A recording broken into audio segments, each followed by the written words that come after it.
हाल ही में अखबार द हिंदू में प्रकाशित एक लेख में टोनी जोसेफ ने नई जेनेटिक रिसर्च के माध्यम से यह सिद्ध करने का प्रयास किया है कि आर्य भारत के मूल निवासी नहीं थे। लेख ने एक बार फिर तीखी बहस को जन्म दे दिया है।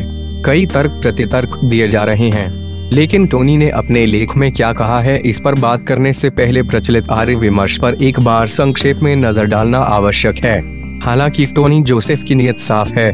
अपने लेख में वो कहना चाह रहे हैं कि अगर मुसलमानों को हमलावर बोलते हो तो आर्य भी हमलावर थे। यहाँ पर 1000 साल पुराने ज्ञात इतिहास को 5000 साल पुरानी दुविधा से वे तौल देते हैं। फिर वे कहते हैं कि अगर हिंदू यहाँ के स्थानीय हैं तो उनसे भी अधिक स्थानीय तो दलित और द्रविड़ हैं। यहाँ तक कि मुसलमानों और ईसाइयों ने जिनको कन्वर्ट किया वे भी ज्यादातर दलित ही थे।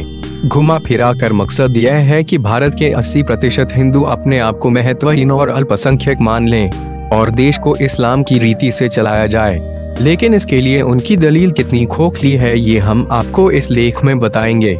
सिंधु घाटी सभ्यता और आर्य। भारत में 2600 से 1900 ईसा पूर्व तक सिंधु घाटी सभ्यता का अस्तित्व बताया जाता है।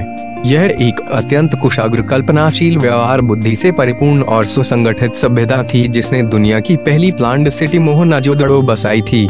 यह सभ्यता 1900 ईसा पूर्व में नाटकीय तरीके से लुप्त हो जाती है और उसके स्थान पर एक वैदिक सभ्यता उभरती दिखाई देती है। फारस से लेकर गंगा के दोआब तक हजारों किलोमीटर के दायरे में फैली यह सभ्यता अचानक कैसे खत्म हो गई, इस बारे में दो थ्योरी प्रचलित हैं। एक यह कि किसी प्राकृतिक आपदा या जलवायु परिवर्तन संबंधी संकट के कारण उनका नाश हो गया। दूसरी यह कि आर्यों ने उन पर चढ़ाई कर उन्हें दक्षिण में खदेड़ दिया। और यह कि हड़प्पा संस्कृति के मूल निवासी अश्वेत थे जैसे कि आज द्रविड़ लोग पाए जाते हैं और आर्य रंग से गोरे थे जैसे कि उत्तर भारतीय सवर्ण होते हैं। कौन और कहां के हैं आर्य? भारत में आर्यों के आने या उनके यहाँ के मूल निवासी होने के बारे में भी 3 तरह की बातें प्रचलित हैं। पहली है एच यानी आर्यन इन्वेजन थ्योरी, जो कहती है कि आर्य यूरोपियन ओडिक घुमक्कड़ थे जिन्होंने सिंधु घाटी सभ्यता पर धावा बोला था। ये लोग अपने साथ संस्कृत भाषा और वर्ण व्यवस्था की प्रणाली लेकर आए थे। इस थ्योरी का आधार भारतीय यूरोपीय भाषाएं हैं जिनमें संस्कृत और लैटिन से पैदा होने वाली भाषाओं में कई समानताएं पाई जाती हैं। दूसरी थ्योरी AMT यानी आर्यन माइग्रेशन थ्योरी कहलाती है, जिसके मुताबिक आर्य भारत आए जरूर थे लेकिन वे यहाँ आकर मूल निवासियों से घुल मिल गए थे और उत्तर से दक्षिण तक फैल गए थे। तीसरी थ्योरी OI यानी आउट ऑफ इंडिया थ्योरी कहलाती है, जिसके मुताबिक आर्य भारत के ही मूल निवासी थे और यहाँ से मध्य एशिया और यूरोप तक फैल गए थे। हिंदू समाज को तोड़ने की साजिश। पहली थ्योरी का समर्थन पश्चिमी और मार्क्सवादी चिंतक करते हैं।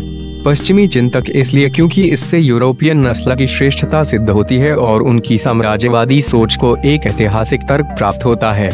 मार्क्सवादी इसलिए क्योंकि वे इससे सवर्ण बनाम अवर्ण की बहस को चालू रख पाते हैं और यह सिद्ध कर पाते हैं कि दलित और द्रविड़ ही भारत के मूल निवासी हैं। इन्हें सवर्ण आर्यों द्वारा हाशिए पर खदेड़ दिया गया था।